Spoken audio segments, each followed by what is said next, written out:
우리 사회는 정말 건전한 보수의 씨가 마르고 기형적인 반사회 집단만 남을 것입니다.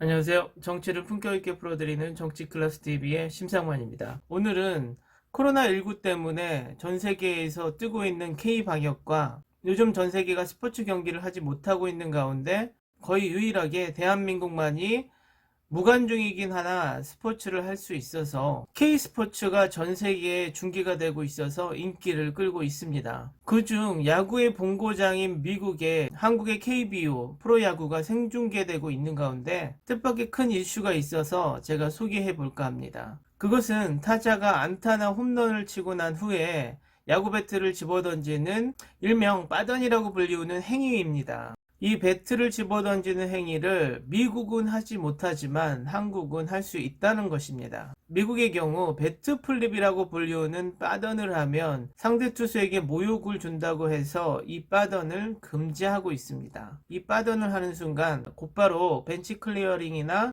상대의 타자를 투수가 일부러 맞추는 빈볼의 복수가 이루어집니다.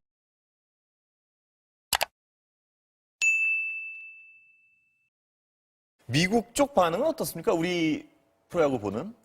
그쪽에서는 너무 신기해하죠. 예. 미국에서 우리 배트 플립이요? 네. 그걸 가지고 많이 화제가 되는 거. 그림부터 보실까요? 잠깐. 네네. 이 집어던지는 걸 말하는 거죠? 배트 그렇죠. 플립? 홈런을 치고 예. 배트를 내려놓는 게 아니라 이렇게 던지는 듯한 예. 행위를 배트 플립. 우리는 이제 그 인터넷 용어인데요. 예. 빠던이다. 아. 그러니까 웃기려고 하는 얘기인데 예. 빠따 던진다. 배트 던진다. 미국엔 원래 이런 용어가 없습니까? 배트 플립이라는 용어가 있는데요. 예. 그쪽은 우린 달라요. 우린 타자들이 이렇게 이 배트 플립 하는 경우가 많습니다. 예. 많은데 그쪽에서는 그렇게 하면 투수들이나 상대팀, 홈런을 맞은 팀에서 우리 무시하는구나 라고 생각을 해서 그 다음 타석 그 타자가 들어왔을 때 예. 고의적으로 못 맞힌 공을 굉장히 준다든가. 어떤 예의에 어긋나는 행동으로 보는군요. 그렇죠. 근데 이제 우리는 문화가 다르기 때문에 예. 그런 걸 그냥 일종의 세레모니다 이렇게 봐주거든요.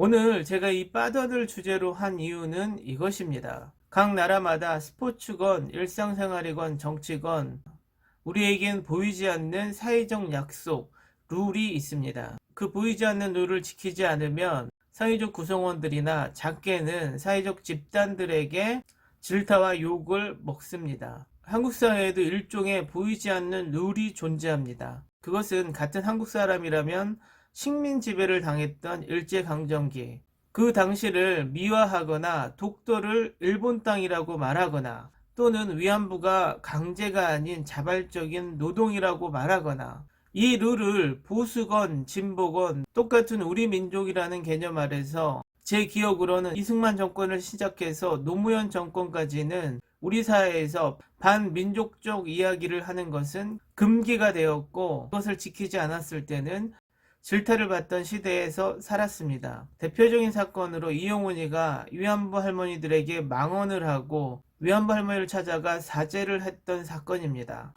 그런데 사회적으로 굉장히 논란이 많이 되니까 2004년 9월 얘기였는데요. 네. 나흘 뒤에 직접 나눔의 집을 찾아가서 위안부 피해 할머님들한테 사과를 합니다. 네, 지금 나오는 화면이거든요. 네. 저기 2004년의 화면임 사과 화면.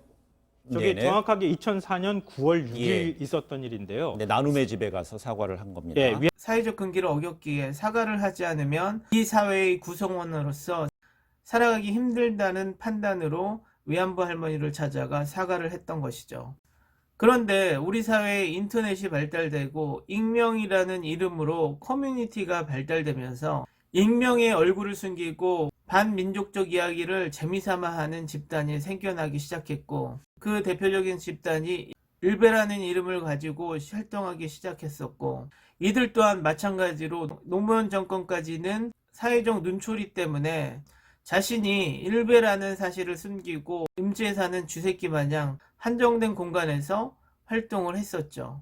그런데 이런 사회적 금기 상황을 이명박 정부가 들어서면서 온라인 지지 기반이 미약했던 이명박 정부가 일명 광우병 사건을 계기로 자신의 입장을 온라인으로 대변해 줄 수 있는 있지도 않은 온라인 제지자들을 가상으로 만들기 위해서 국정원이나 기무사를 동원하다 못해 일베라는 시궁창에서 활동을 하던 이 생쥐들을 세상 밖으로 끌어들이는 이상하고 엽기적인 짓을 해버렸고, 그들이 또 한 번 추잡한 얼굴을 내밀고 활동할 수 있게 발판을 마련해 준 것이 세월호 때문에 궁지에 몰린 박근혜가 세월호 반대 폭식투쟁을 벌이는 이들을 묵인해주고 이들을 이용했던 것이죠. 그 이상한 짓의 결과는 지금 대한민국의 보수가 이 시궁창의 생쥐들과 뒤엉켜서 보수도 극우도 아닌 우리나라의 보수가 반사회적 혐오 집단으로 변질해버린 것이죠. 그리고 그들은 SNS의 플랫폼을 이용해서 하나의 거대한 혐오 집단을 구성해서 작게는 몇만, 많게는 몇십만의 집단이 되어 대한민국의 여론과 총선에까지 영향을 미치며 스스럼없이 사회적 분열을 일으키고 정당한 선거와 국민의 선택에 의해 만들어진 문재인 정부마저 인정하지 않고 반정부적인 활동을 펼치고 있습니다. 그 대표적인 예로 사회적 혐오를 일삼다가 얼마 전 유튜브에서 영구 정지당한 윽이라고 불리우는 마스크 뒤에 숨은 생쥐와 또 그 뒤를 응원하고 옹호하는 서인이, 또 5.18을 부정하고 망언을 쏟아내는 폐륜적인 정권이, 근본도 논리도 없이 주절거리는 재준인 등 이런 일베의 찌꺼기들이 보수라는 가면을 쓰고 활보를 하고 있습니다. 급기야 사회적으로 물의를 많이 일으켰던 가세형 같은 애들도 부정선거를 외치며 정의를 논하고 있습니다. 위안부 할머니들에게 무릎 꿇고 빌던 이영훈 이 인간도 일베가 사회의 앞면에 등장하면서 그들의 뒤에 숨어서 떳떳하게 친일 행각을 벌이고 있는 결과를 가져왔습니다. 요즘 이태원 클럽 집단 감염으로 또다시 우리 사회가 코로나의 확산이 올까봐 얼마 전 생활 속 거리두기를 시행한 것이 무색할 만큼 긴장감이 흐르고 있습니다.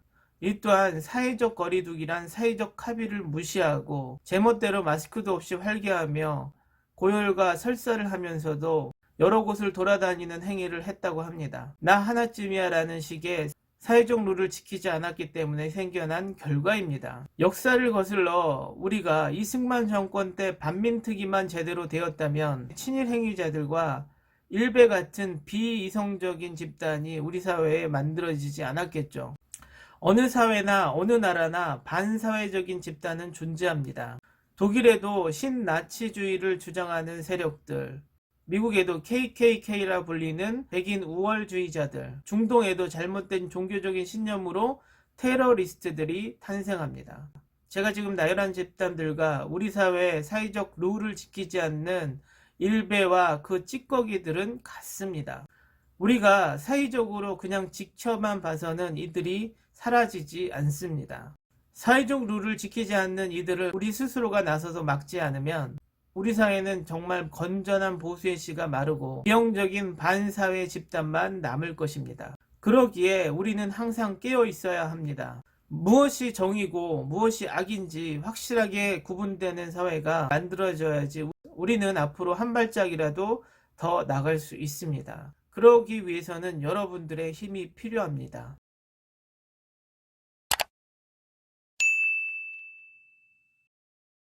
오늘은 여기까지 하겠습니다. 오늘도 생활 속 거리두기 꼭 실천합시다. 항상 시청해 주셔서 고맙습니다.